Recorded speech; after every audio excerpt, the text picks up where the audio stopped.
Okay, good afternoon, everyone. Thank you for coming into our class today, both on our YouTube channel, Osher Lifelong Learning Institute, and on our OLLI class as we have everyone coming in.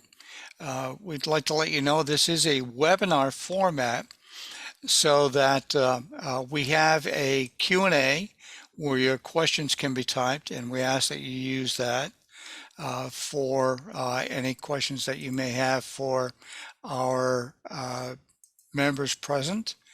And at this point, I'll go ahead and Mr. Sano, is it going to you next? That's fine. Go ahead. Thank you, Mike. Thank you very much for that. Thank you all for coming. And I would like to introduce Camille Hodges, is a board member of the Osher Lifelong Learning Institute, who prepared this wonderful panel that you're going to enjoy today. Camille? Yes, good afternoon, everyone, and welcome. I'm Camille Hodges, one of the committee chairpersons at OLLI GMU, and I'm honored to introduce our panel of legislators today. First of all, we have Delegate Charnel Herring, who represents District 46. Charnel was elected to the General Assembly in 2009 and chosen as the majority leader of the House of Delegates in 2020. She is the first woman and the first African-American to serve as a majority leader of the House of Delegates and as chair of the Courts of Justice Committee. Charnel also serves as chair of the Virginia State Crime Commission and on the Committee on District Courts. She has brought her strong leadership and ability to work in a bipartisan manner to the General Assembly, where she has enacted important criminal justice and environmental reforms, championed legislation in support of education and small businesses, and is recognized as a national leader in the fight to protect women's health care. She is a graduate of George Mason University with a degree in economics and Catholic University's Columbus School of Law. Next, we have Jennifer Boysko. Jennifer is a representative of the 33rd District, which includes part of Loudoun County and Fairfax County. She focuses her efforts on creating an economy that works for all by improving schools and workforce training programs, fighting for equal pay and paid family and medical leave, and supporting businesses to create new jobs and advocating for our diverse population. She served in the House of Delegates from 2016 till 2019 and in the Senate from 2019 to the present. She currently serves on 5 Senate committees: General Laws and Technology, Judiciary, Privileges and Elections, Rehabilitation and Social Services, and Transportation. Senator Boysko is Vice Chair of the Commission on Civics Education and Chair of the Broadband Advisory Council and the State Representative for the Northern Virginia Transportation Authority. Senator Boysko graduated from Hollins University. Senator Chap Petersen represents the 34th District. His family has a long history in Fairfax County. Chap is a graduate of Fairfax High School, Williams College, and the University of Virginia Law School. Chap earned the distinction of defeating an incumbent for a seat in both the Virginia House in 2001 and the Virginia Senate in 2007. In 2011, after redistricting, the voters of the new 34th District re-elected Chap with 60% of the vote. He was re-elected again in 2015. The district stretches from Annandale to Centerville and includes the town of Vienna and the city of Fairfax. Chap is assigned to the following committees: Agriculture, Conservation, and Natural Resources Committee, where he is chair, Education and Health Committee, Finance and Appropriations Committee, Judiciary Committee, and the Senate Rules Committee. Delegate David Bulova represents the 37th District in the House of Delegates, which includes the city of Fairfax and portions of Fairfax County. First elected in 2005, David serves on the Appropriations, General Laws, Agriculture, Chesapeake and Natural Resources, and Education Committees. He chairs the General Laws Committee and the Commerce, Agriculture, and Natural Resources Committees and Appropriations Committee. He received the BA in Government from the College of William and Mary and a master's in public administration and policy from Virginia Tech. Next, we have Kathy Tran. Hi there, good to see you. Kathy is the delegate for the 42nd House District of the Commonwealth of Virginia. She worked 12 years at the U.S. Department of Labor and did advocacy work at the National Immigration Forum. Since first being elected in 2017, she has passed 29 bills. This includes protecting coverage for pre-existing conditions, expanding voter access, improving workers' rights, protecting our waterways, and making Virginia more welcoming and inclusive. She is running for re-election to continue the fight for a just and equitable future for all Virginians. Kathy graduated from Duke University and earned her Master of Social Work from the University of Michigan. Kathy is a member of the following committees: Agriculture, Chesapeake and Natural Resources, General Laws, and Health, Welfare, and Institutions. Again, thank you all for being here today. I'm now turning our town hall program over to the Executive Director of OLLI GMU, Jennifer DeSano. Thank you so much, Camille, and thank you again for inviting our wonderful panelists today to participate in this terrific town hall discussion. We had asked each of you to prepare some comments about the committees that you've been serving on and the work that you've been doing in the legislature. And we'll go one by one through the panel, beginning with Delegate Hearing. And as Camille pointed out, Delegate Hearing has been serving on the State Crime Commission and the Committee on District Courts. Why don't you tell us a little bit about some of the work that you've been doing this past year? Thank you so much, and thank you for having me, and I'm glad to join everybody today. I also serve as the chair of the House Courts of Justice Committee, for all the work of the Crime Commission and some of the work of the Committee on District Courts. Our committee on the House Courts of Justice Committee handles that, the Judiciary Committee and the Senate. One of the biggest things I think that people have heard about that we accomplished this year was the abolition of the death penalty. That bill was carried by Senator Serville and Delegate Mullen. And it will now in Virginia, we no longer will have a death penalty. This is a long time coming, and it's been a lot of work to get the complete abolition of the death penalty. So that was one of the biggest things that happened this year. Another is a pretrial data collection. The Crime Commission is conducting a study, and it's taking several years.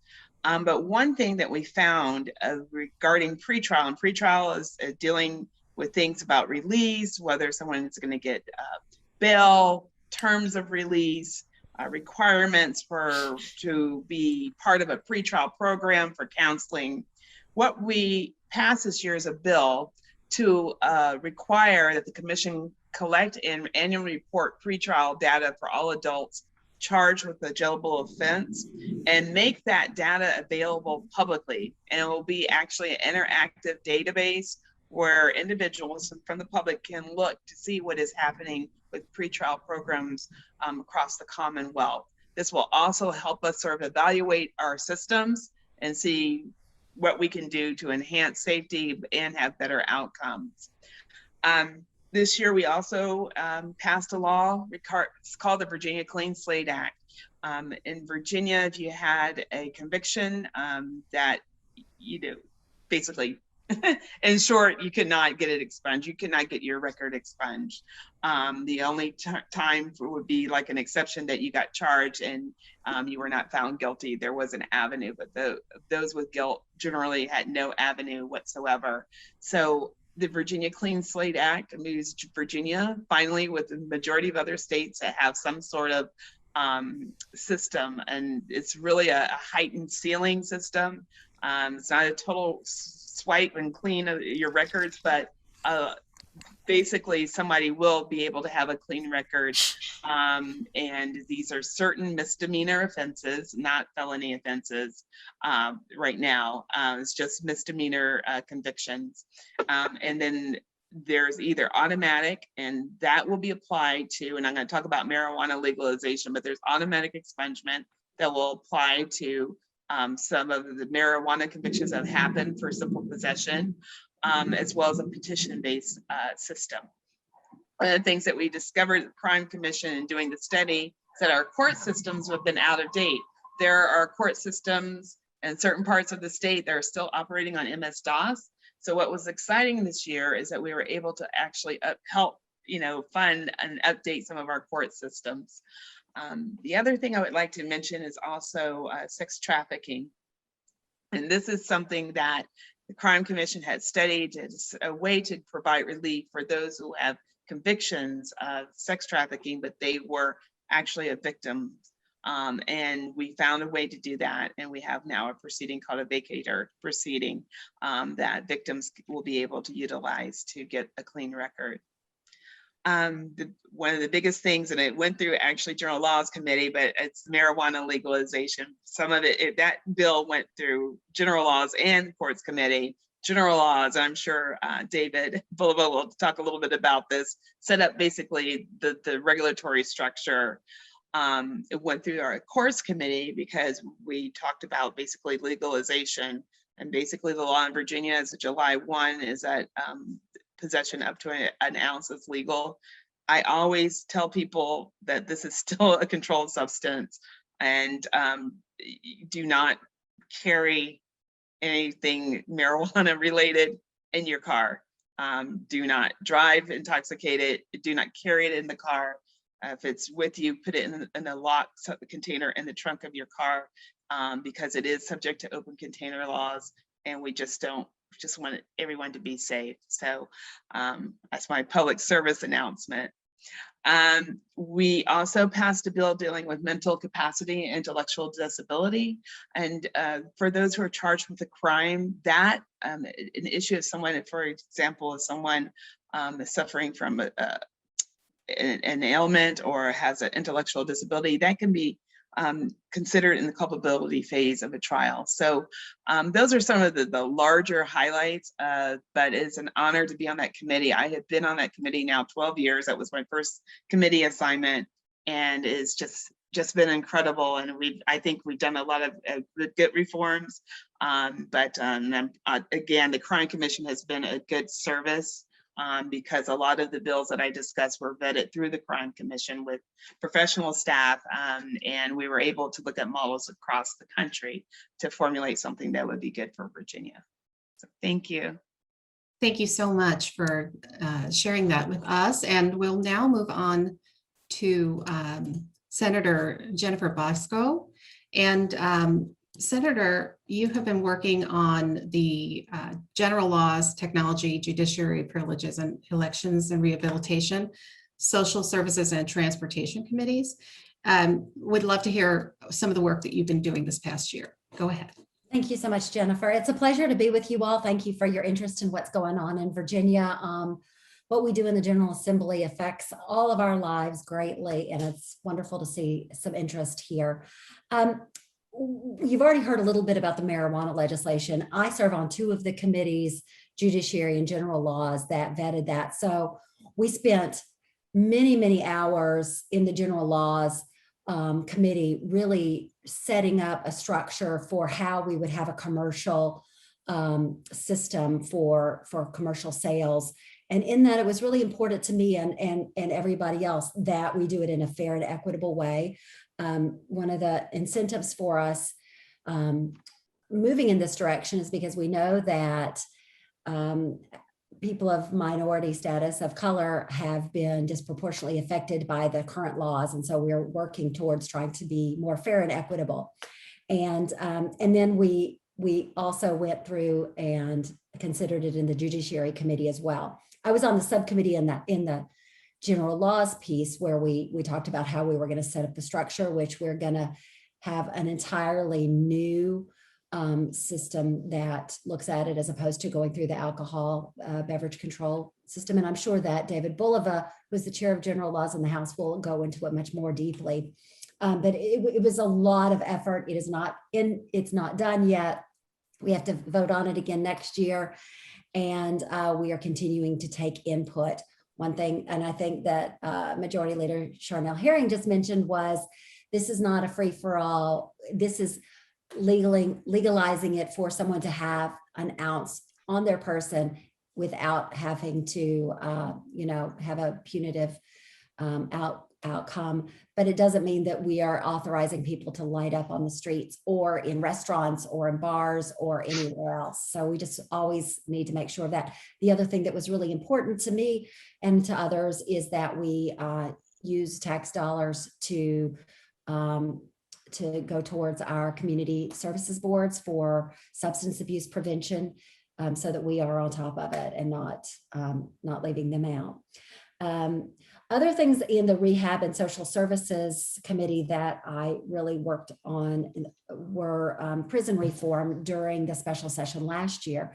We had not updated or made any major changes in our prison system as far as giving opportunity for people to find some way to redeem themselves and rehabilitation in any meaningful way in I think 25, 26 years. And so we passed a bill called the Earned Sentence Credit Bill, which will allow people who have a good record in jail, who have not committed what are seen as violent crimes. So typically, someone who has murdered someone, who has sexually assaulted somebody, they are not even eligible for these kinds of opportunities, but would expand opportunities for education, for drug and alcohol, for mental health treatment, and then give them the ability to earn credits against their sentences so that they could actually get out sooner and return to the community safely with a skill, being able to enter into it so that they can redeem themselves and carry on with their lives. I also got a bill passed that our private prisons that the immigration system oversees, the ICE facilities, there's no obligation for health and safety standards to be overseen by the state. We know that in some of the facilities here in Virginia, that's where COVID really went rampant, and we had hundreds of people at one time with COVID. And so got a bill passed that will have inspectors go in for health and safety of the people who are being held there, detained there. On the Transportation Committee that I serve on, we worked a lot around the electrification of the transportation system, and we worked hand in hand with the Commerce and Labor Committee to deal with a lot of these issues. I carried a bill that will start looking at making sure that our infrastructure is in place by the time our vehicle manufacturers and dealers have the majority of their cars being electric vehicles, so that we have the charging stations, so that we have the infrastructure in place. That will be added to the Virginia Energy Plan. And then also there were other bills that are looking at getting rebates for buying electric vehicles. We are also passed a bill that incentivizes the dealers to carry more electric vehicles. A lot of people who live in my neck of the woods, and I represent Eastern Loudoun County, Northwestern Fairfax County, deal with toll roads. And that has been the bane of my existence, and many people who are really concerned about that. And so we've been working on this for years and years, finally got a bill passed that requires the applicant for a toll increase to provide an analysis that will be reviewed by the Department of Transportation, demonstrating that the proposed rate increases will be reasonable to the users in relationship to the benefit that is provided to the rise or change in the tolls. We have more work to do on that, but it was a huge step in the right direction. And there are people in my neck of the woods who have to spend upwards of $400 to $500 a month just to get to and from work. And so I thought it was a great change. We also got a bill passed that over the past couple of years that I worked on, and Delegate Tran was a partner in the House, as well as Senator Surville, dealing with expanding who can have a driver's license in Virginia. And you may or may not know that after 9/11, there were restrictions put in place to make sure that only people who are here with permission can have access to it. There are lots of folks in our community who do not have documentation, who are otherwise law-abiding citizens who are working hard and just trying to live their lives. So we, after many, many years, I think my first bill that I carried on this was in 2016, and I think Senator Surville as well, that allows for a driver's privilege card so that people who do not have documentation have the opportunity to legally drive now. So they will have to have insurance and pass the same test that we do. We also have worked, and Delegate Tran was really the champion on this, and I was her chief co-patron on protecting the privacy of people who are getting those driver's privilege cards, so that they can know that their identification is safe. Finally, I'm on the General Laws Committee. I'm on the subcommittee for the gaming and casino bill that will, we passed legislation that allows localities in just a handful of locations in Virginia to make decisions about whether they wanted a casino in their locations. And then there are these skilled machines called gray machines that we are continuing to work on figuring out the policies on. We're going to be going back into committee over the next few months before we go back into full session next year to make some decisions about that. So I'll be a part of that. And then on the Privileges and Elections Committee, there's so much that has happened over the past few years to expand voting rights in a time when we see around the whole country that people are trying to reduce voting rights. We passed the first Voting Rights Act in the South that was sponsored by Senator McClellan. We have expanded access to drop boxes, to no excuse absentee voting, to not having to have your driver's license. And I'm sure that Delegate Tran will be able to add some more to that, but I'm just really proud of what we've done. We also, in Privileges and Elections, we also consider the constitutional amendments. And I was very pleased to see that the bill that defines marriage between a man and a woman that was passed back in the early 2000s, we are in the process of repealing that and saying that marriage is for people who are, it could be same-sex marriage. Would be certainly something that people should have a constitutional right to, as the Supreme Court has already deemed. We also looked at some other constitutional amendments. As you may or may not know, we will have to vote on those twice. So we voted this year. There will have to be a full election, which we are in the middle of right now. We'll go back and vote on them again. And then they will go to referendum to the general public the year after that. So those will be coming down the pike. The General Assembly has just really made some major policy changes over the past year, priorities that I really care a lot about. And I know that everybody on this Zoom panel does as well. It's been a real honor to be a part of it. And I thank you all for your interest in what we're doing. Thank you so much, Senator Boysko. Let's move on to Delegate Bulova, and then we'll come back to Senator Chap Petersen in just a minute. Delegate Bulova is on the Appropriations, General Law, Agriculture, Chesapeake and Natural Resources and Election Committees, and he chairs the General Laws Committee and Commerce, Agriculture and Natural Resources Subcommittee of Appropriations. Welcome, David. Thank you for being with us today. We know you're a big champion of our program here at OLLI, and we're always happy to have you visiting with us. So tell us what's been going on with you this past year. Great. Yeah, thank you so much. And it's wonderful to be here. Nice to be here with my colleagues.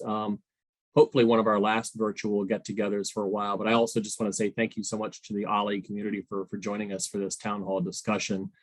It's nice that I get to beat Chap to the punch because I can go ahead and say how proud I am to represent George Mason University in the General Assembly. It's a crown jewel of not only Northern Virginia, but all of Virginia. And so we're very, very proud of George Mason University. So we were asked to talk a little bit about our committee assignments and legislation we had worked on, and maybe a little bit about what was coming up. And I love the fact that we're focusing in on the committee structure and who serves on what, because most of the work of both the House and the Senate occur in committee.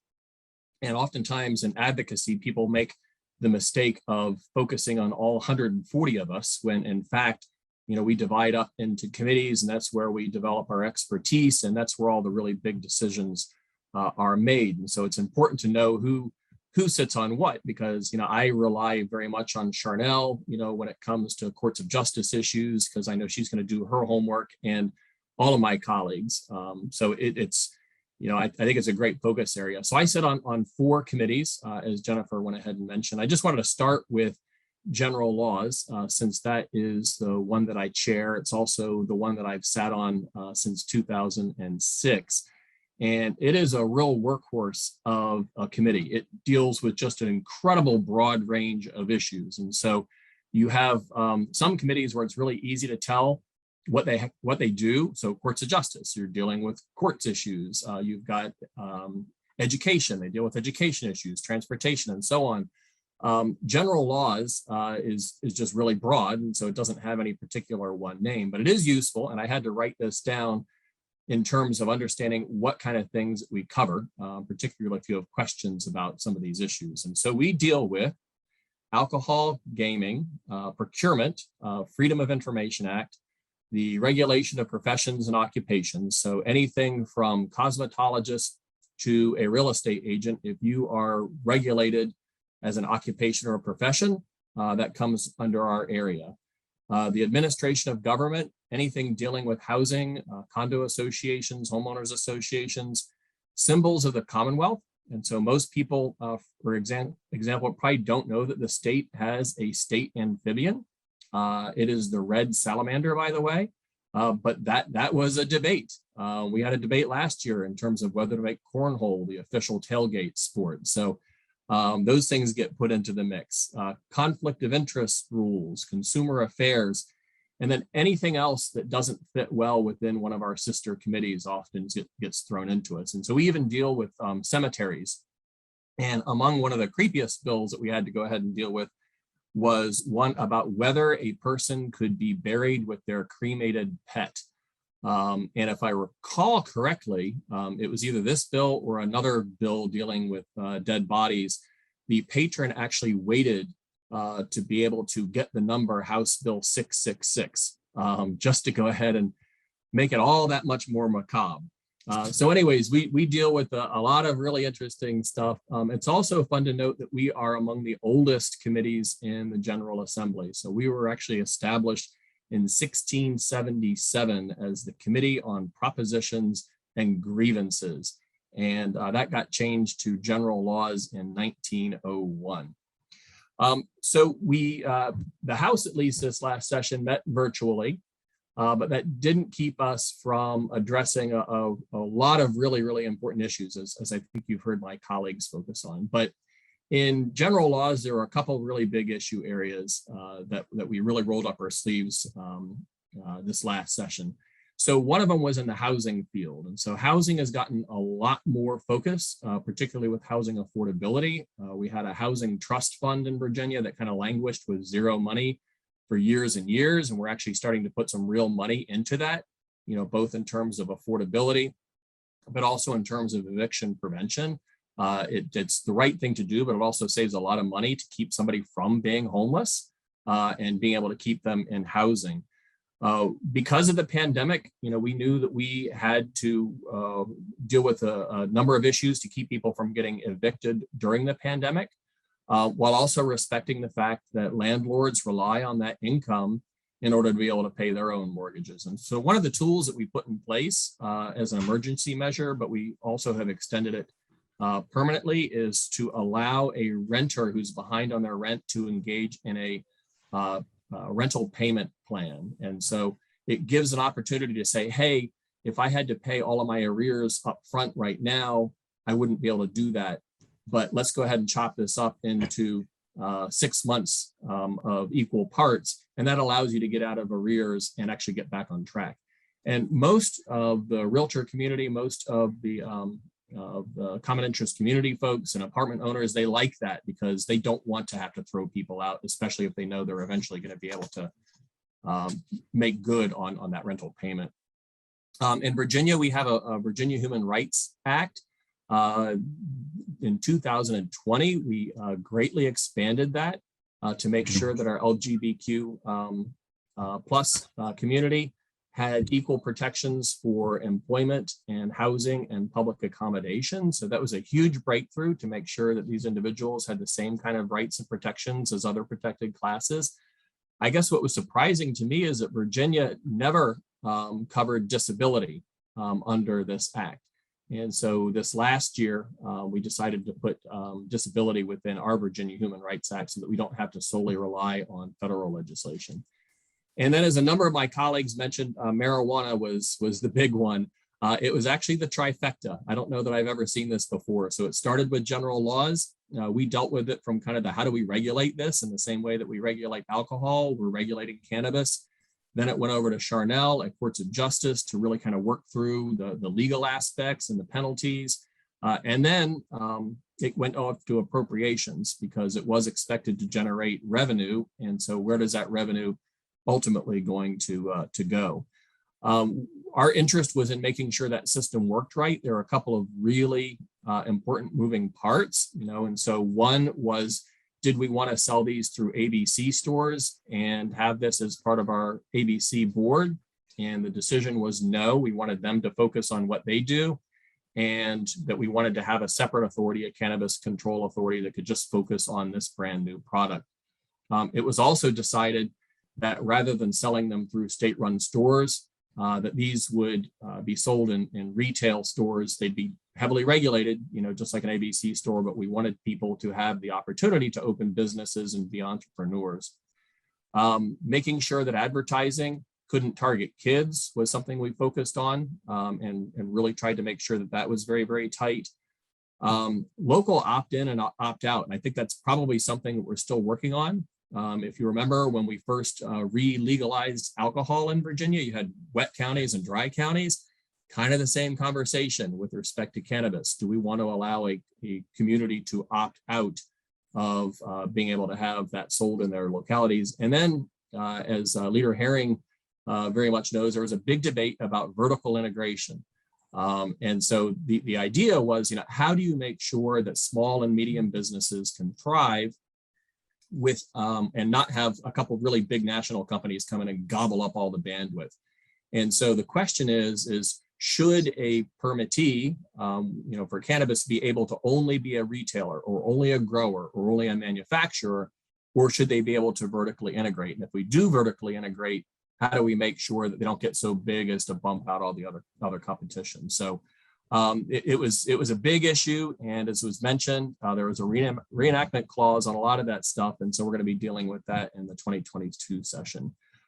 We did in the committee have over 113 bills to debate and look at. That's actually on the light side. We usually deal with a lot more of that, but it was a virtual session, so we didn't have as many bills come through. But the way we deal with that is that we have 4 very robust subcommittees. And that really is where those initial decisions are made.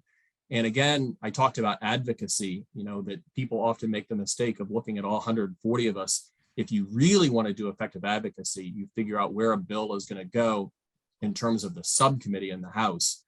Because subcommittees, if they vote to kill a bill, it's very rare that it gets past that and goes up to the committee level. Just really quickly, so I serve on education. I love that.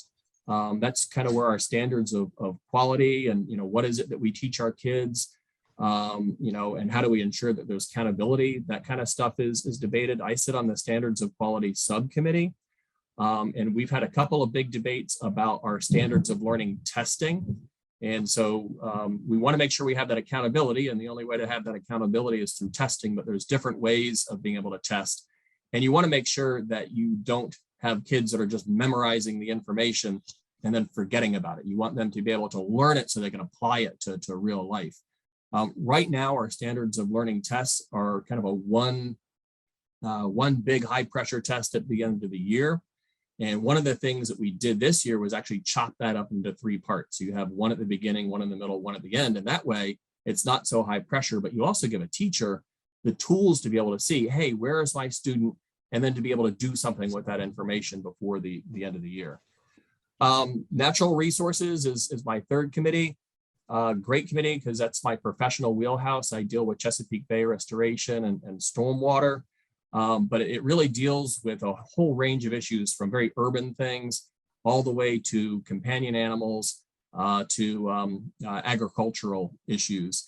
My favorite bill this year from that committee was working with Delegate Alfonso Lopez, where he was the patron and I was the chief co-patron, to put through some really important legislation to upgrade our wastewater treatment facilities in Virginia to meet our Chesapeake Bay restoration goals by 2025. And so I was really happy to work on that with him. And finally, appropriations. And this is the toughest committee of all. I'm brand new to it. So thank you, Speaker Fillercorn. I also sit on the conference committee that negotiates budgets between the House and the Senate. So it's like drinking water from a fire hose. But the thing that makes it tough is that I can agree with a policy. I could have just voted for a bill in education or natural resources or general laws, and I think this is a great policy, but it's going to cost some money. And then it comes over to appropriations. And then we got to prioritize because in Virginia, like most states, we have a balanced budget requirement in our Constitution. And so we can't spend money that we're not bringing in. And so oftentimes you're in the awkward position of saying, hey, I just voted for this because I like the policy, but we're not able to fund it because we don't have enough money to go ahead and do that. It's been a roller coaster of a ride for appropriations this year. So at the beginning of the pandemic, we cut $2.8 billion just to make sure that we were able to weather that storm. Things looked up. We were able to put back about $1.2 billion. And then halfway through the General Assembly session, we were able to put in another $700 million. So even then, we were still about $1 billion behind where we had been a year before. But it allowed us to step back, kind of clean house, and then reprioritize a number of our budget items. And so we did put in a lot of money for K through 12 education, including the state share of a 5% teacher raise. We had a recruitment and retention crisis before the pandemic, and the pandemic is only making that worse. $159 million for higher education affordability, $100 million approximately for broadband. And then we also put in an additional $250 million to our reserves. And so our reserves now is about $2 billion. And we had a lot of people say, well, why the heck did you do that when you've got all this money? And it's because most of this money that's coming from the federal level is one-time funding, and that's eventually going to go away. And so it's really important that we are saving up for that eventuality so that we can have a smooth transition back to normalcy. Really quickly for initiatives of mine in 2021. So I had 2 bills that extended some emergency provisions. It turns out that they might have been actually pretty good ideas. And so one was allowing for HOAs and condominium associations to continue to meet virtually. For those of you who lived or live in condo and HOA associations, you know how frustrating it is to try to get a quorum. By allowing people to have these meetings virtually, all of a sudden people were getting things done, and we got a lot of really positive feedback. And so we decided, hey, let's allow HOAs and condo associations to continue doing that. And then the other one that was an extension that I was initially very skeptical about, but became a true believer, was cocktails to go.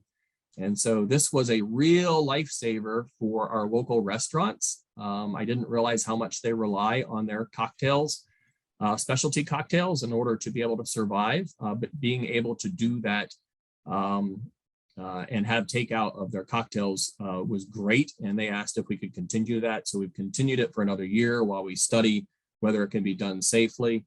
And then finally, campaign finance reform. And so this is something I feel really strongly about.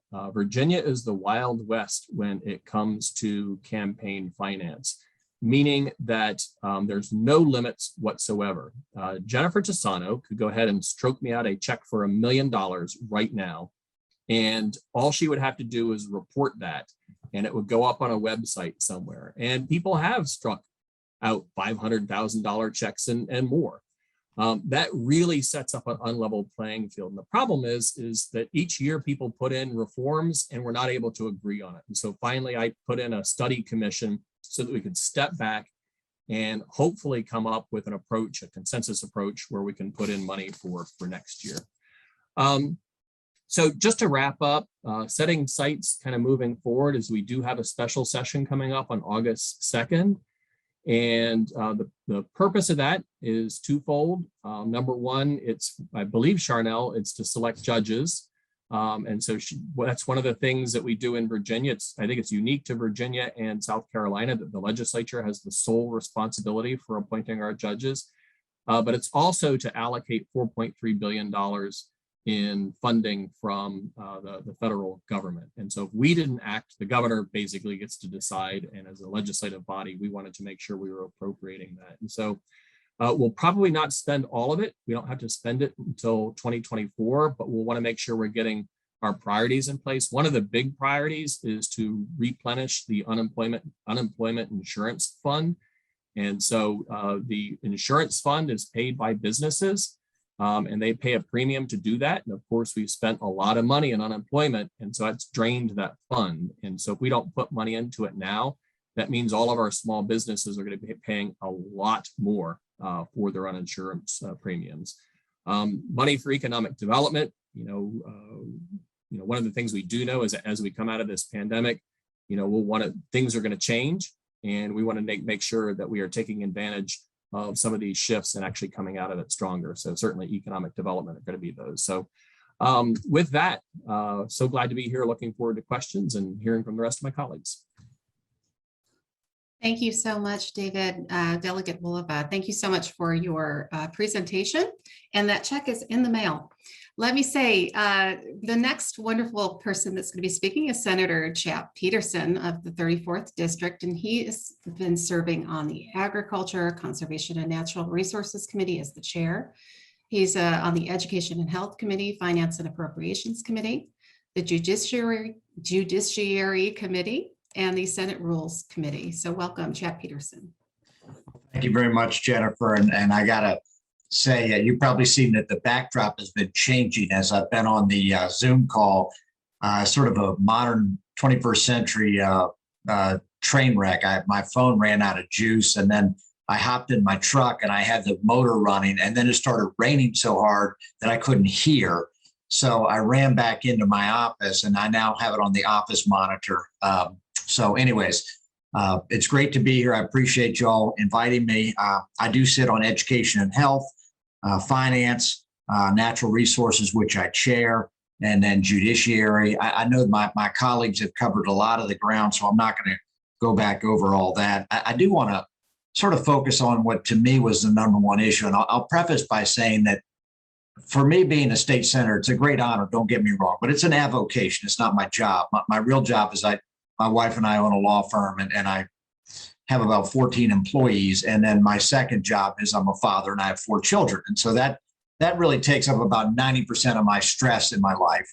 And sometimes I think a state senate is kind of a nice sideline to that. But the biggest issue for me when I went back in January was reopening the schools. And our school system had been closed from March of 2020 when the governor issued his original executive order. I believe it was 53.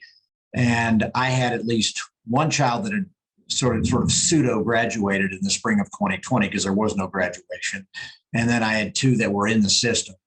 And I went through the whole remote learning process, which was just very unsatisfying as a parent. And I really knew it was important to get the kids back in the building. So that was my number one issue. And being on the finance committee and having 21 Democrats and needing 21 votes to pass a budget, I was in a position to make it happen.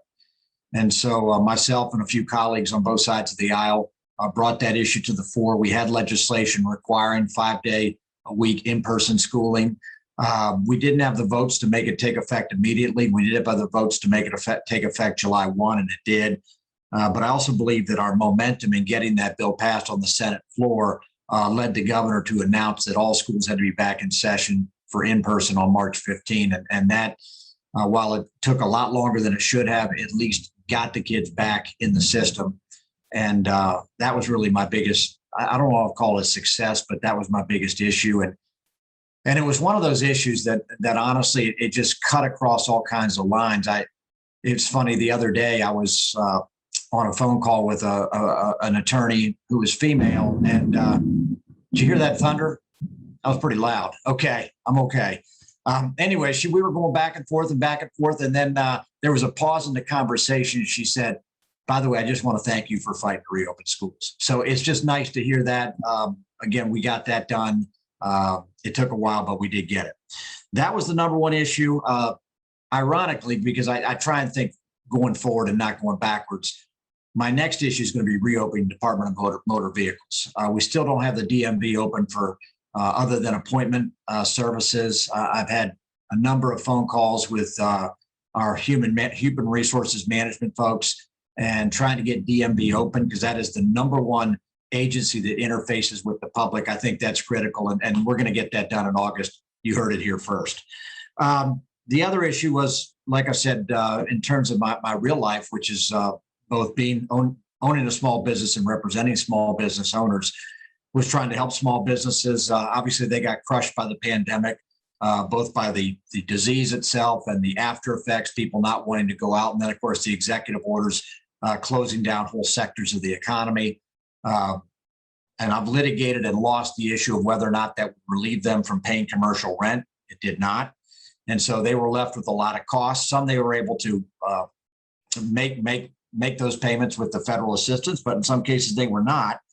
And so I had two bills, one that would have given standing to small businesses that have been shut down by executive order to allow them to go to court and basically show that they have exceptional circumstances, or basically just show that the orders were not based on scientific criteria.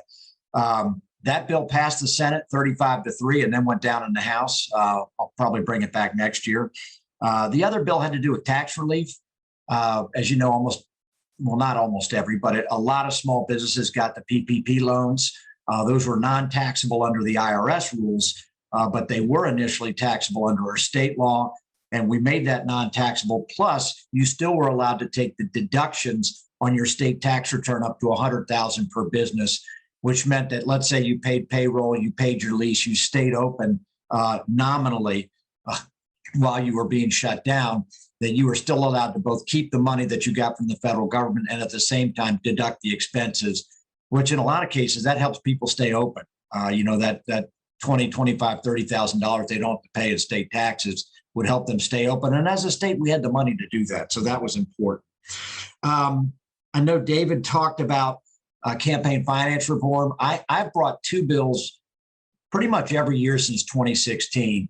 One has been a bill to cap what I call supersized donations, which are to say donations of over $20,000 per individual to a candidate per campaign cycle. And every year that pretty much goes down in flames. It was defeated when there was a Republican majority. It was defeated when there was a Democratic majority. I do believe that money, if it comes in too large an increment, it has too much effect on public policy. And I know that because I've seen that happen, obviously, with the situation of electricity regulation. And while we do now have this sort of countervailing force known as Clean Virginia, which I don't want to go into that right now, but my other bill was to prevent regulated monopolies, i.e. AT&T, and of course, Dominion Power, from making campaign donations. And that's been a bill I've had dating back to 2016. And again, I typically wash up on the rocks on that bill. But to me, that's a fight worth having. We're the only state in the nation, and I've practiced public utility law. There's no other state like Virginia where the regulated monopoly is allowed to make direct contributions to political candidates. So it's a very unusual system. And frankly, it's not a good one. So those are the campaign finance reform. Again, looking forward, and I know my colleagues have touched on this a bit, we are sitting on a bit more money than I would have expected. We had the $4 billion from the federal government, which we have to spend up through 2024. And then we have a $2 billion surplus up through June 30. And there's a lot of ideas on how to spend the federal money. I think the one we can all agree on is replenishing the unemployment trust fund, because that has to be subsidized directly by businesses. And so that would be a huge tax burden on businesses. So I think it's fair to say we're going to agree to set aside about $1 billion to do that. Then in terms of whether it's public school construction or public health improvements or things like that, let's face it, it's generally fun to spend money. So that I think we could probably get to an agreement there. What's a little bit more interesting is the surplus. And you might say, hold on, how do we have a surplus when the economy was shut down for effectively 60 to 90 days? And there's a couple different reasons. One is so much of our economy in Virginia is internet-based because we have so many large Fortune 500 companies, beginning with Amazon, that now have a base here and pay retail sales tax on their transactions. That's one reason. Second reason why we have the federal government and all the agencies and companies that contract with us, that we're obviously doing crazy business in 2020 and early 2021. So that's the second reason. The third reason is a little bit more technical, but in 2017, when the federal government changed their tax laws, what they did was they took away a lot of the exemptions and then they lowered the rates. So you would effectively maybe net pay about the same, but you'd be paying a lower rate at the federal level, but you would have fewer exemptions. So you'd have a higher taxable income. Well, in Virginia, we kept all the federal rules. In other words, we reconciled with the federal government on eliminating certain exemptions. So people have a higher taxable income, or what we call an AGI, an aggregate gross income, but we kept our rates the same. And so as a result, we've been, for lack of a better word, over collecting for the last couple of years, and we will be going forward. Which it is what it is, and it hasn't. I think most people are probably pretty comfortable with the system. One of the suggestions I'm going to have, and we'll have to debate this within our caucus, is that we really ought to be expanding the minimum standard deduction, because if we have fewer deductions out there for our citizens, then by having a higher minimum standard deduction, we could give relief to everybody, but most especially those folks that are at the lower income scale, and frankly, take them off the state tax rolls where they're not contributing all that much anyway. So that's something we'll take up. And, I've always been one of those Democrats. I've never been afraid to cut taxes on occasion. So, I'm probably the only one there, but that's okay. But other than that, we're here. It's great to talk to y'all. I wish I could see you in the flesh, but I guess we'll get there soon enough. Thanks, Jennifer.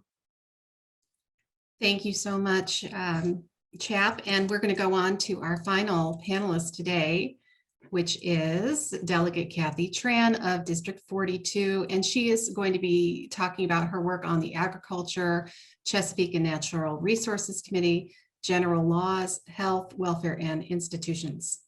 Welcome, Kathy.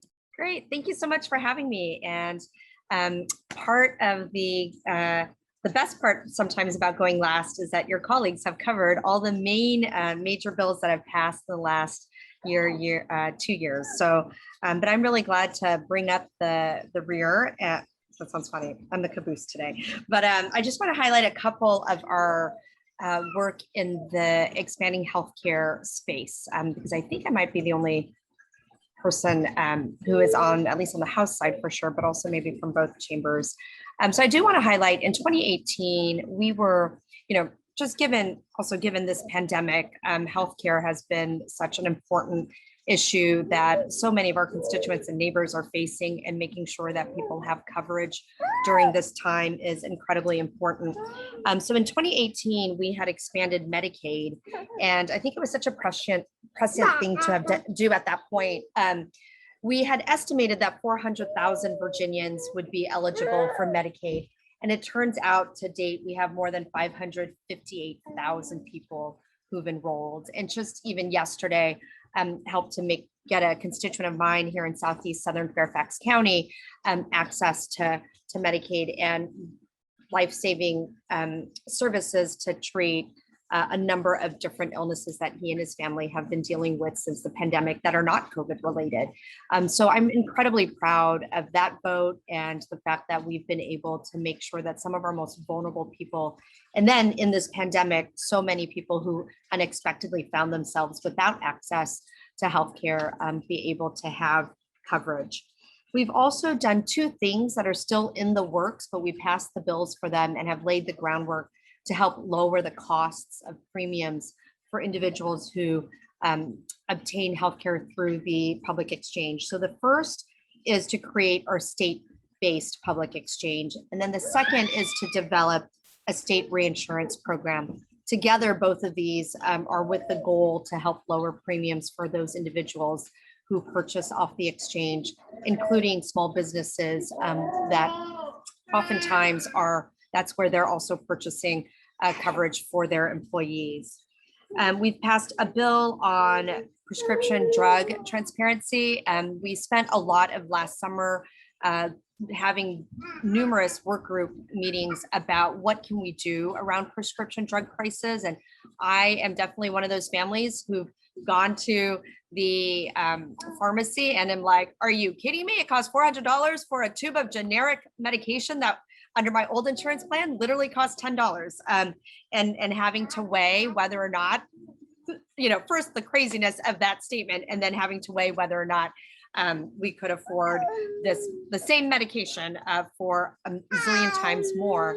And so it's a really hard nut to crack, and we definitely need the federal government, has a very particular role in prescription drug pricing, but we did pass a bill to make it more transparent what the costs are going to be so that us as individuals and can have a more forthright conversation with our medical care providers in terms of, is this the right medicine for me? Is there a different option? Knowing that. The other thing we have also passed is for those whose insurance plans we are able to oversee at the state level, we have limited the cost of insulin to $50 a year. $50 a month. And that's just been really life-saving for those families that have been able to access that. I do want to spend some time talking about a number of issues that I think cross a lot of the committees I sit on and even ones that I don't, but I think it's really important as we think about how to build back our economy. And particularly when we're looking at who's been really affected by the pandemic. It's unlike any other economic situation recently where the industries that have been most affected are very different, and also the different types of jobs, right? And so it cuts across different industries, it cuts across different kind of occupations, and it also cuts across different groups. And so we want to make sure as we're building back that we leave nobody behind. And I think we've been able to approach this issue in different ways pre-pandemic and then even during the pandemic this past session. This is baby Warren. We just had him last July, so he's almost 1, but he's hanging out at my feet right now. But we passed the G3 program, which is the Get Skilled, Get a Job, and Give Back initiative. This was a key project and key priority for Governor Northam. It enables 36,000 Virginians to earn degrees in high demand fields with free tuition at community colleges. So it's for low to middle income students. And these students commit to then coming out in any of our high demand fields. And that's, worked through with our economic offices to figure out which jobs, which industries are growing, which occupations are growing. And it helps to cover their tuition, their fees and books, and also provides wraparound supportive services like transportation, like childcare for those students that need it. And so that's going to be really important. We have thousands of jobs that are unfilled in Virginia because we're still developing our workforce and wanting to make sure that we are providing these career opportunities and pathways for some of our vulnerable students. We've also this past year, a bill that I worked with the administration on was to help make sure that TANF recipients are also able to access, job opportunities. And these are some of our most vulnerable families who want to work, who want to get the experiences on the job in order to beef up their resumes and find competitive employment. So we've improved the subsidized employment opportunities for them. It's an opportunity also for employers to tap into a workforce, and they get a subsidy if they bring somebody from the TANF program onto their staff for a period of time. And so this is a evidence-based kind of method of bringing in some of our most vulnerable individuals and trying to give them experience. And I think as we build back, we want to make sure that people who are still developing their skills and gaining that experience also have a chance and are competitive. I think we've all heard how the pandemic has disproportionately affected women, and women have experienced the greatest job losses during the pandemic.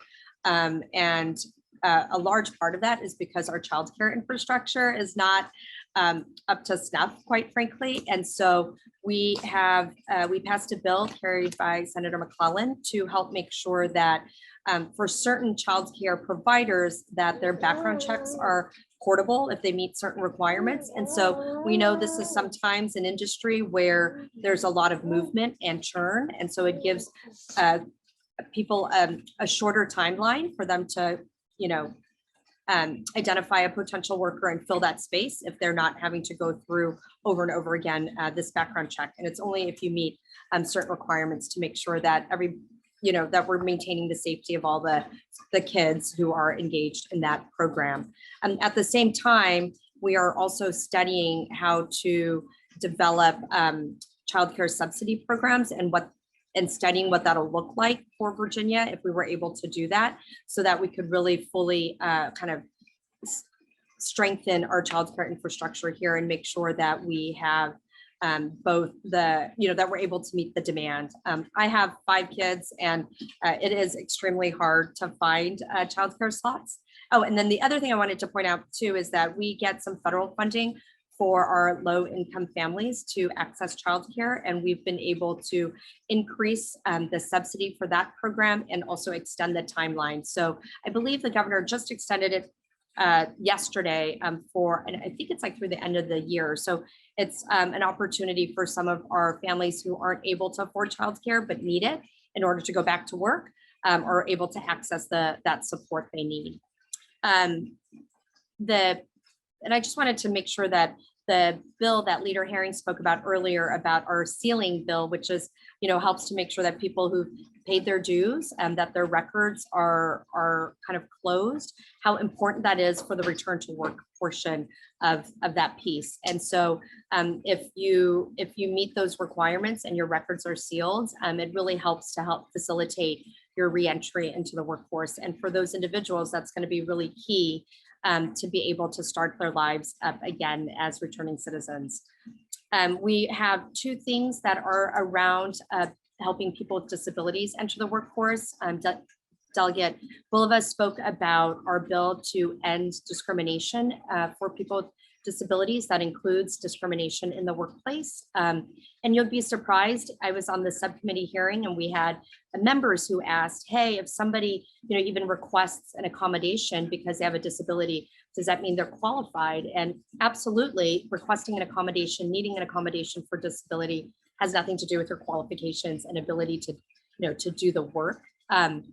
And so we're still, that community and those individuals are still kind of battling stigma and having to do a lot of education in terms of what it means to be able to work with somebody and hire somebody who has a disability and what are the resources available for them. And the people with disabilities have some of the highest unemployment rates across the nation and in Virginia. And so it's incredibly important that we're able to identify the barriers and challenges that they may face in going to work.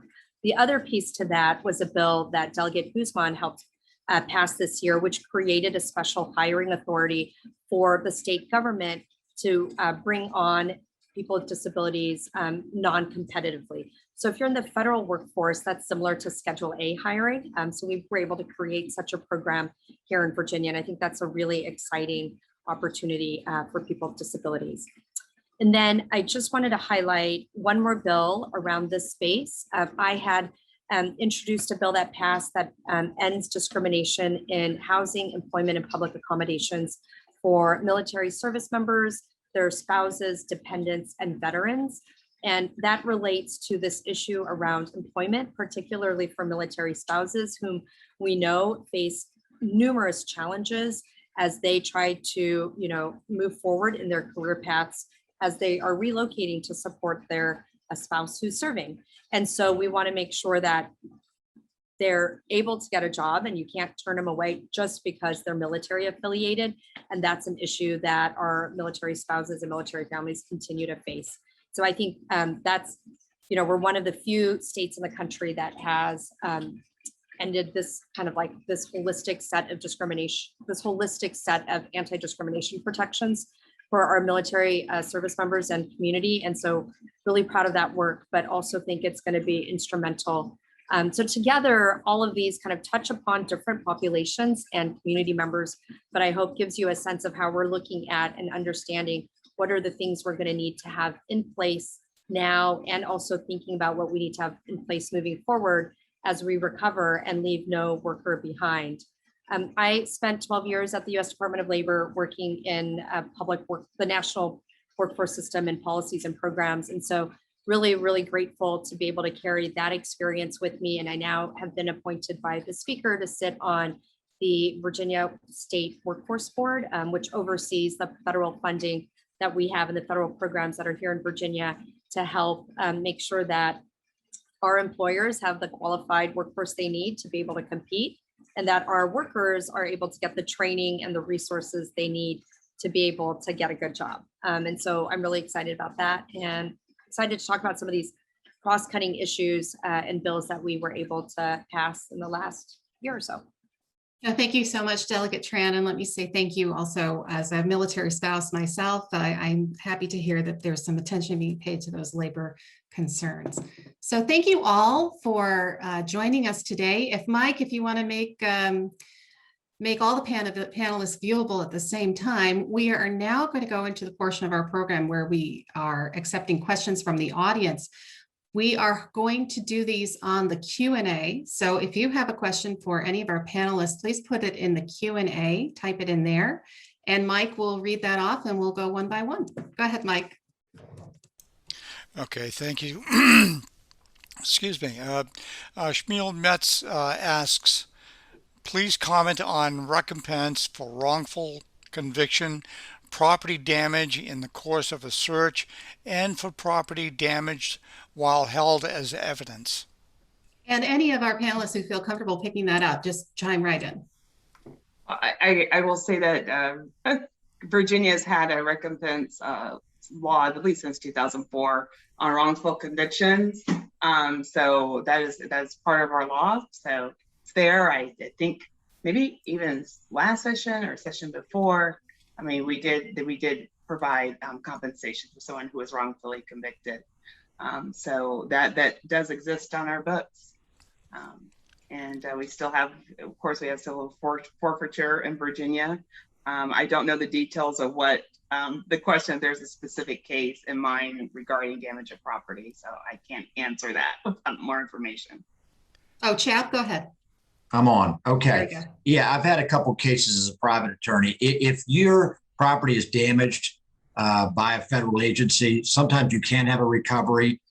There are limited means of recovery. I had a case about 5 years ago where a client had $50,000 in cash seized by Fairfax County Police, and they held it for a year, and we sued to get it back. They then indicted him on 2 charges. I got him acquitted, and then we eventually got the money back. So that was a roundabout way of doing it. But there are remedies, and as Charnel said, we do have a compensation if someone is wrongfully convicted. And worst case scenario, you can always bring a claims bill. I know Bulova would love to talk to you if that's the case. So. Thank you. If there are no other comments on that question, we'll move on to the next question. Mike? Bruce Jankowitz asks, in 2017, statistics indicated that 2 states, Washington and Colorado, that legalized limited retail sale of marijuana had increased car accident claims, DUIs and more serious, as compared to other states. Are you concerned about that eventual trend for Virginia? And just raise your hand if you'd like to chime in. I'll chime in. Okay, Charlotte. I'll Charlotte. chime in. Look, so first of all, not I want to say dangerous, but it's interesting that it seems like those statistics are taken for claims, insurance claims. I will say that one of the things that we discovered in this marijuana bill, or at least some of us did not realize, is that accidents and injury and things like that are not necessarily part of what we capture as a state unless there was a death involved in the accident. So all I can say is that we had definitely had some public safety concerns, and they were included in the bill. And one of them is actually training more officers to be experts on and recognizing impaired driving for individuals who are intoxicated. And we know that marijuana is different than alcohol. So, I mean, certainly public safety is a concern of everybody. And so we'll hopefully will not have a trend here in Virginia. Yeah, if I could jump in, because I think Charnel hit it very well. You know, any time that you are legalizing a new substance and you have increased use, I think you need to monitor for those kind of trends, right? These things are just fine as long as somebody is doing it in their own home. As soon as they start impacting me and my family on our highways, then we need to be able to react and respond. I think Charnel's point in terms of making sure we set those expectations very clearly, that, you should not be engaging in the use of cannabis in a car, and that it's just like alcohol, right? That if you get behind the wheel and you're impaired, you're going to have those same legal repercussions. I think the part, that Charnel touched on that's going to be a little trickier is that, unlike alcohol, you don't have a breathalyzer, to tell you, whether you are high over a particular legal limit. And that's where that training comes in, so that our officers, they can recognize those signs, they can tell whether you're impaired, and something like that is going to go ahead and stick in court. I was actually a little surprised that our officers weren't already more trained in this, because I think it's just as valuable for alcohol and other drug use.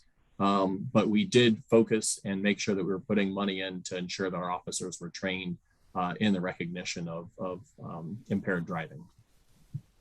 Jennifer, did you want to speak to this? I would just add that one of the reasons that we didn't just pass through the bill entirely this year was because we realized that there are still issues that we need to work through, and this is one of them. And so I think, taking a prudent and thoughtful manner and bringing in stakeholders is just going to make the bill stronger so that it can be effective, and we're going to have fewer negative repercussions. Thank you. I think some of the good news is that marijuana laws have been passed in other states, and you might have a lot of test case scenarios to draw from the experiences of other states in the union. Do we have another question, Mike? Yes, there are several.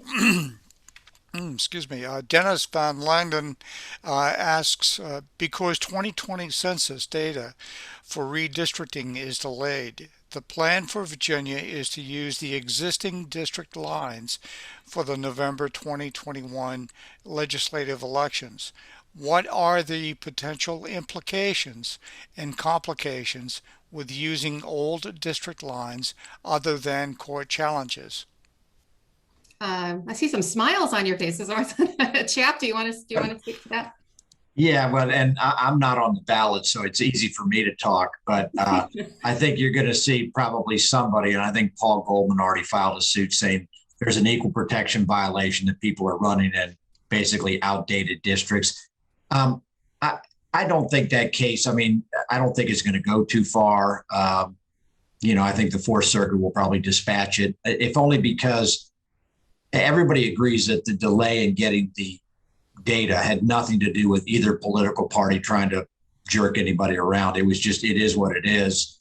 And so, the only real way to handle it is you just run in the existing districts, and then we'll pick it up again in 2023 when we'll all be on the ballot.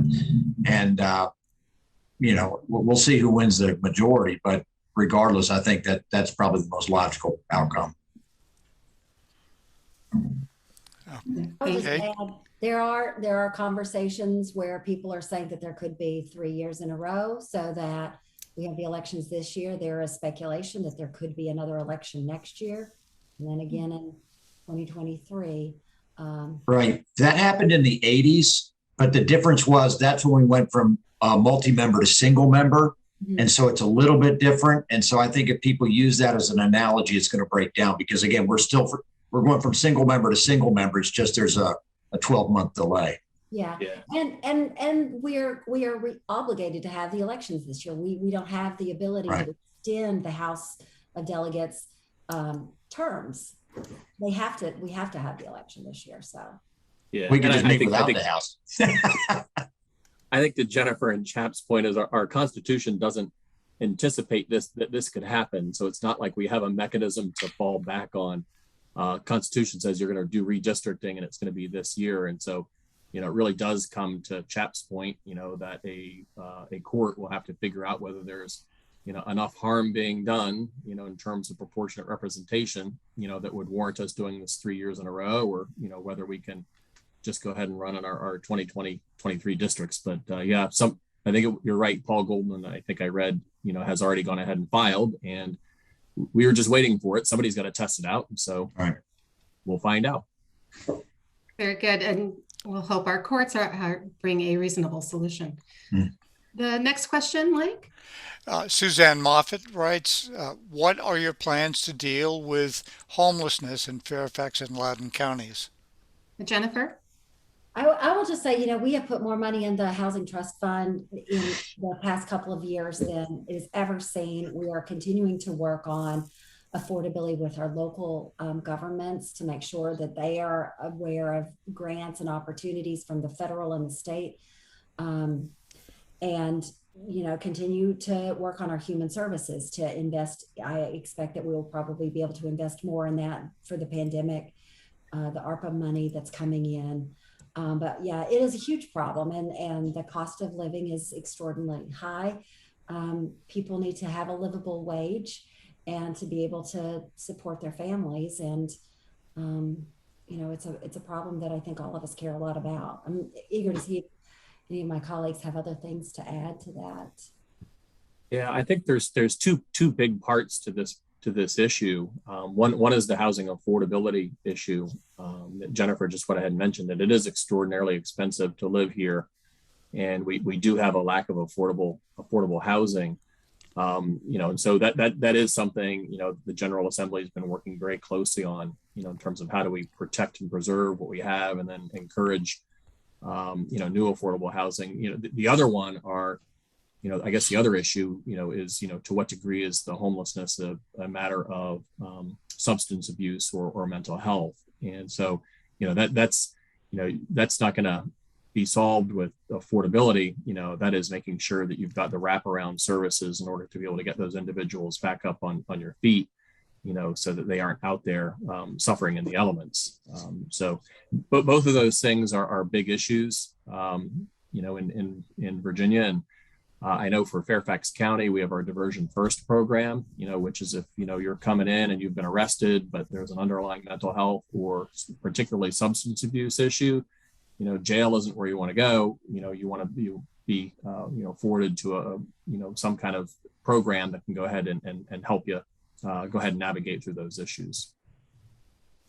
I also want to add, I think what we're seeing with particularly in this pandemic is how many people are just on that brink, right, of being evicted or not having enough to cover their mortgage. And the national eviction moratorium ends on July 30th. And so I think it's just really incumbent upon us as we think through the federal ARPA, the American Rescue Plan Act funding.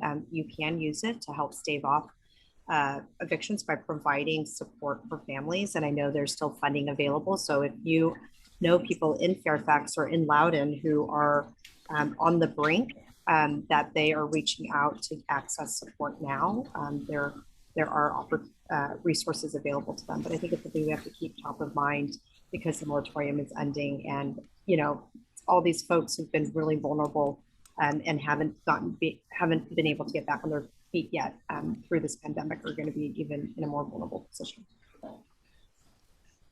Go ahead, Chap. Yeah, I actually want to talk about this from a slightly different perspective because I thought about this issue a lot. A lot of what my colleague said is exactly correct. You know, mental illness plays a role.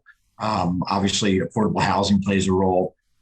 Another role is making it worthwhile for people to provide rental housing, particularly for working class level housing. And one of the problems is we've had these eviction moratoriums. And so if you're a landlord, you could go over a year without getting any revenue.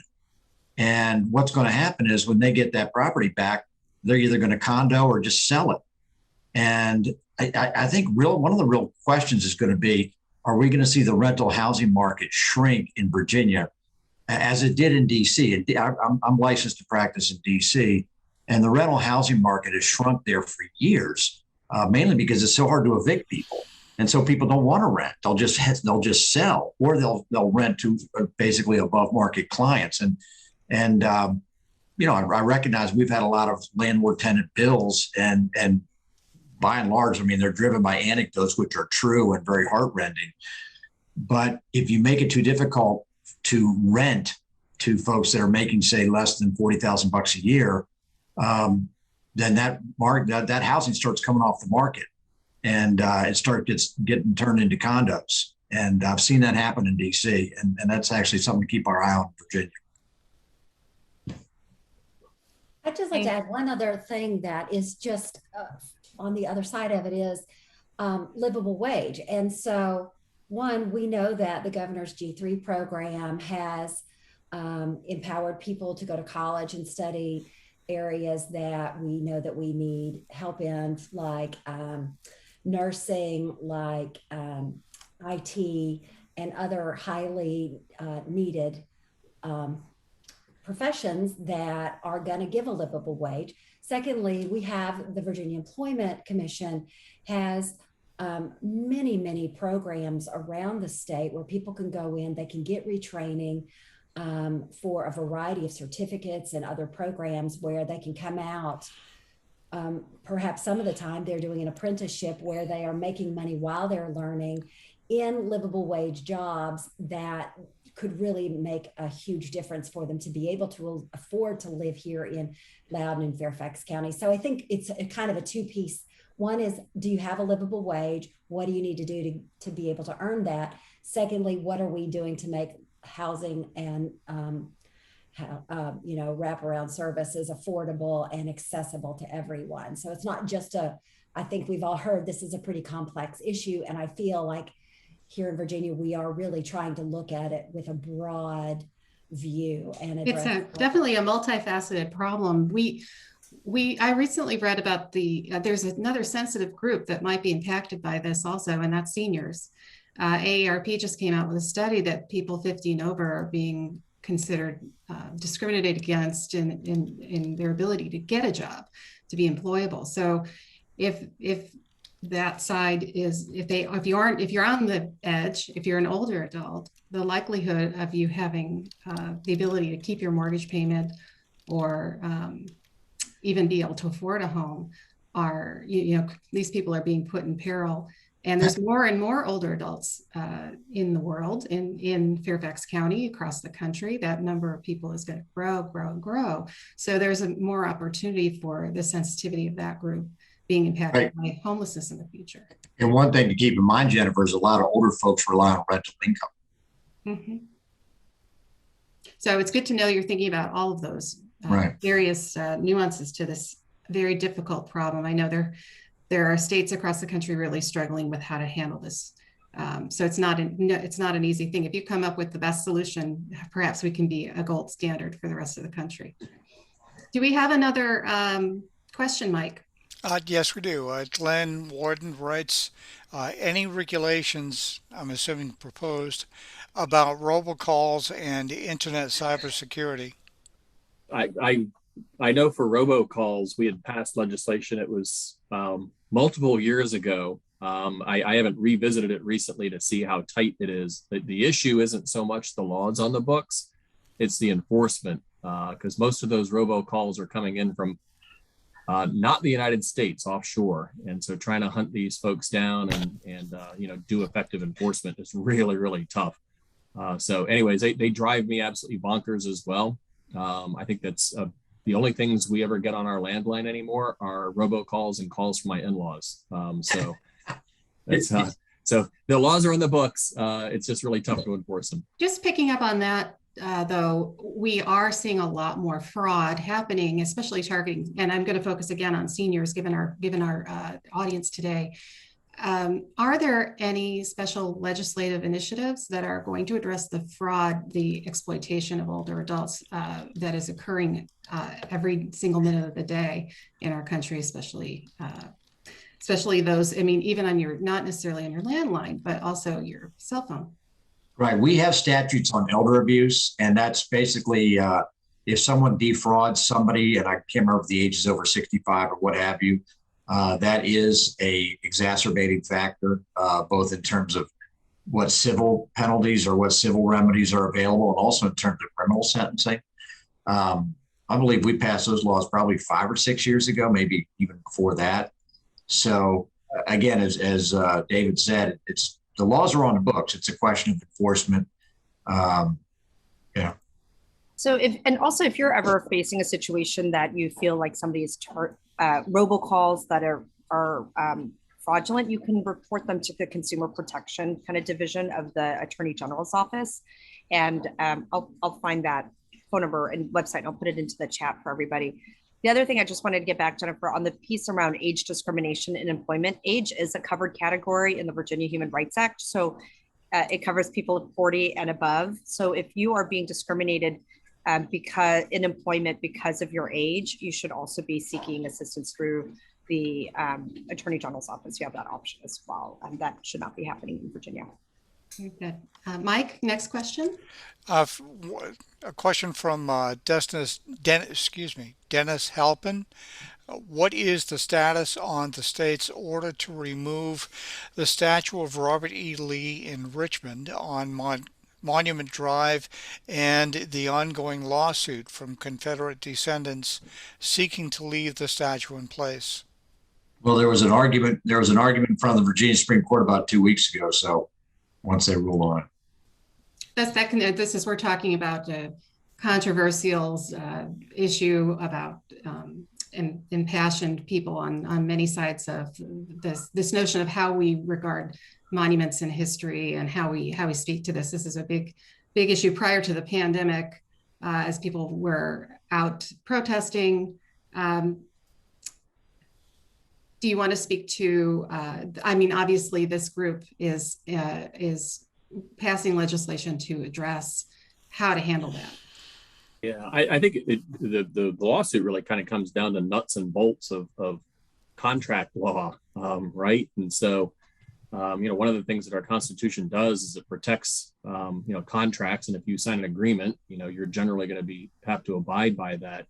And in this case, when the Commonwealth of Virginia accepted this as a gift, part of that was an agreement that it would take care of it in perpetuity. And so, and again, what does that mean? And does that mean that it has to stay in that current spot? Can we overturn that, by general law? And so those are the issues that the Supreme Court are trying to work their way through. And, again, not something the legislature could figure out. We're going to have to leave it to a court of law, to be able to parse out what exactly that means. But I think the decision should be coming relatively soon, because as Chap mentioned, the arguments were heard, and I forget how long it takes, but a month or two.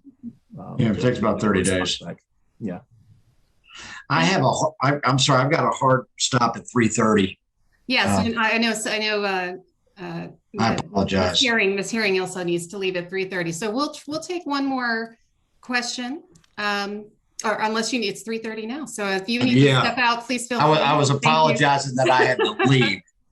Thank you so much. Jennifer, thank you for having me. This was awesome. And thank you to everybody out there at OLLI. Thank you for participating. And thank you, Charlelle. Thank you so much. Okay, well, we'll take, how about 1 or 2 more questions before we close today? Mike, do you have one more? Yes, there are several here. First one, Jeffrey Milstein writes, State public health agencies across the USA have been underfunded for decades. The SARS COVID-2 pandemic has shown the need for more effective public health agencies. What is Virginia doing to improve our public health agencies here? And Jennifer, did you want to speak to that? Some talk about, oh, pardon me. Kathy, you had your hand up? David had his. Oh, David. He's ready to talk. Oh, no, I was just going to say, I think in any situation like this, when you have a crisis, it exposes those things, that you didn't realize you needed to pay attention to, or weaknesses in the system. And so, I guess the good news is, we do have a proactive process, in the form of the Joint Commission on Healthcare to look at, what worked, what didn't work. And so I can't imagine, that we wouldn't use this as an opportunity to, number one, take a look at the structure of how we did this. Number two, whether there's adequate funding, so that we could go ahead and take appropriate action at the General Assembly. Because as much as I'd like to think that it would be another 100 years before we have another pandemic like this, I'm not willing to go ahead and take that risk. And so we absolutely need to go ahead and learn from, what worked and what didn't, and come up with recommendations, both legislatively, as well as what needs to be increased in the budget to make sure that we're efficient about how we approach it next time. Well, actually, we're also not really quite out of the woods yet. There is a variant coming, and we might be seeing some new orders coming down, or hopefully not. But I'm sure you're thinking about it. What are your thoughts around something that might be even sooner than expected? I mean, I'll jump in and I'll say, just a couple of thoughts on that. One, when we're looking at our response to COVID, it's also really important to understand, both in everything from the testing to structure and opportunities to the vaccination rollouts. Are we reaching all Virginians, all communities in a way that makes the most sense for those communities? We talked about people who are homeless earlier, people who might have English language barriers, people who work during the day and can only access things at night, right? So there's a whole lot of different ways for us to think about how do we best reach Virginians. And I think that is, my understanding, that's kind of like an ongoing evaluation and assessment process, because there might be a COVID booster that we all need, that we would need to set up mass vaccination sites for again, or we might, how do we make sure that when it's available for the under 12 age, and I have 5 of those little ones in my house, that we're able to get them through the lines quickly, things like that. And so I think you're absolutely right, Jennifer. We can't just fold up our operations for COVID right now. And it's the continued assessment of how can we strengthen our response. And what was really heartwarming were the number of people who stepped up to volunteer through the Medical Corps, Medical Reserve Corps in Virginia, to be able to get out the testing, to be able to help with the vaccinations when those were up and rolling. And so I think that we have a lot of lessons learned. I've been doing a lot of reading on the U.S. Department of Treasury's guidance for the ARPA funds and what's an allowable cost. And a huge portion of that is going to be centered around beefing up our public health infrastructure, including our mental health infrastructure as well. And just seeing that increased need here. So I would venture to guess that that's going to be a part of the budget that will be discussed in August 2nd, starting August 2nd in the special session, is how do we do that? And then I think the last thing is that if we've learned anything, it's really the narrative that we have, making sure that we are all unified about following scientific protocols, making sure that we are using fact-based information, and trying to reach people where they are, right? I mean, that's been a big challenge. I had one of my colleagues in the Senate passed away. We had a policeman, Capitol policeman who everybody loved, who passed away. I mean, and all of us I know who are watching this know people who have lost loved ones or have lost loved ones themselves. I mean, this has been so serious. Making sure that we are prepared next time and not throwing away the handbook. I think, we've learned so much. We will just continue to build on that. Thank you. And I want to be mindful of your time too. We're getting kind of close towards the end. Let's take one more question. And then if you'd like to each have a moment to say something in closing. Go ahead, Mike. Susan Van Hemel asks, Did the recent legislative session make any progress on gun control legislation? We did. So the most recent legislation that we passed this year was dealing with domestic abusers who have 2 misdemeanor assault charges, I believe. They will have their rights to carry or possess a weapon for a number of years. And the bill was by Delegate Kathy Murphy was the patron of that bill. And as you're aware, in 2020, we passed a whole number of legislative initiatives dealing with gun violence prevention, empowering our localities to make some decisions for themselves. So, yeah. Yeah, and just to flesh that out a little bit more, I think that the lion's share was done in 2020. And so, we made continued progress in 2021 on gun safety.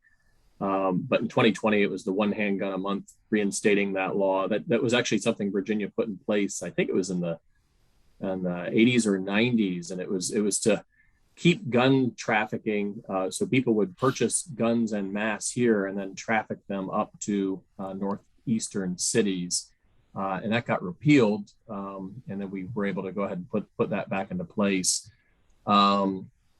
Jennifer went ahead and mentioned giving some more control for localities. So this isn't that you're going to have, each county having its own separate laws about firearms. It's being able to regulate what comes onto public property, right? And so they didn't even have the ability to say, hey, don't bring, weapons into, your town hall or something, or your local park. I think the one, that I think one of the ones that makes the biggest difference are our red flag law. And there were a number of states that put these in place, both Republican and democratically, controlled states. And it really is when you have an individual who is exhibiting that they are, likely a harm to themselves, either through suicide or for others through domestic violence or other means, that you can have a cooling down period, where you can go to a judge and there is a process, there's due process. It's not that you have a person who can just order it, but you go through a process to be able to remove those weapons temporarily from a household, just so that you don't have that heat of the moment, or to make sure somebody can go ahead and get the help that they need. And my understanding is that's been very, very helpful in many, many cases out there. Well, thank you all very much. Thank you for spending some time with us today and allowing our members to offer you up some questions to consider. If you'd like to each take a minute or 30 seconds, we'd love to hear for some final thoughts from each of you. Jennifer? Great. Thank you so much for having us today. As I said at the beginning, I'm really pleased to see that there are people who are engaged, who care about what's going on in Virginia. I, want you to know that I am accessible. If anyone, I can put my phone number, my contact information in the chat. But I mean, we're working with people on unemployment issues, around human services issues, all kinds of casework as well. We don't just work during the General Assembly session, but really I have staff who works with me to help people solve problems, make those communications and connections where necessary. And, we're just always happy to be of assistance. I will put my contact information in the chat for you. Thank you so much. Kathy?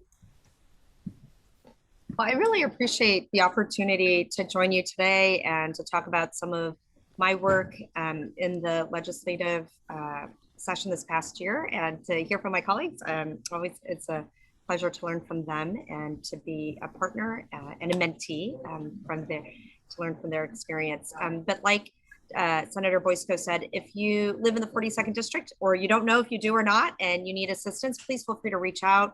Been doing a lot of work also helping people connect to our unemployment insurance to receive their unemployment insurance benefits, and other state agencies. And just thinking, if I have the honor of serving the 42nd district again in after the November elections, thinking about legislation and things for next year. And so working with constituents on some of those ideas that they've been bringing forward, and would love to hear from you if you are in Southeast Southern Fairfax County. Thanks so much. And thank you so much, Kathy. And David, you have the final word. Great. Well, thank you. And it really has been a pleasure to be able to join everybody today. And I appreciate especially the really great questions. I think the tragedy is that we could probably stay here all night and have that conversation. But, you know, I guess the closing message I want to kind of impart is that this is your General Assembly. And as you can see, you know, at the state level, we deal with just a huge range of issues, you know, that affect everybody's daily lives. And oftentimes we kind of get lost in the fray. People focus at the federal level and they focus at the local level, but, you know, don't realize exactly how much we do at the state level. And folks also don't realize, you know, how easy it is to go ahead and connect with their state legislators. Advocacy is really pretty simple. Most of us love to get calls from constituents with ideas or, you know, just to go ahead and engage about thoughts and concerns. And so, you know, please avail yourself, kind of similar to Kathy and Jennifer. If you want to reach me and you're a resident of the 37th district, easiest thing to do is to go to my website, which is davidbulova.com. In the fall, and hopefully we'll be able to still do this if things are moving in the right direction. I also have a series of coffee shop chats, and so I gather at Main Street Bagel or Jira Cafe out in Centerville on particular days, and whoever shows up, we just kind of have a roundtable discussion about what's on people's minds. So, anyways, great to be here, and thank you, everybody. Thank you so much. We appreciate your time. Thank you. Thank you. And thank you, Camille, for organizing this whole thing. Great to see everyone. Take care. Thank you, everybody. Bye-bye. Bye-bye. Bye-bye. Okay.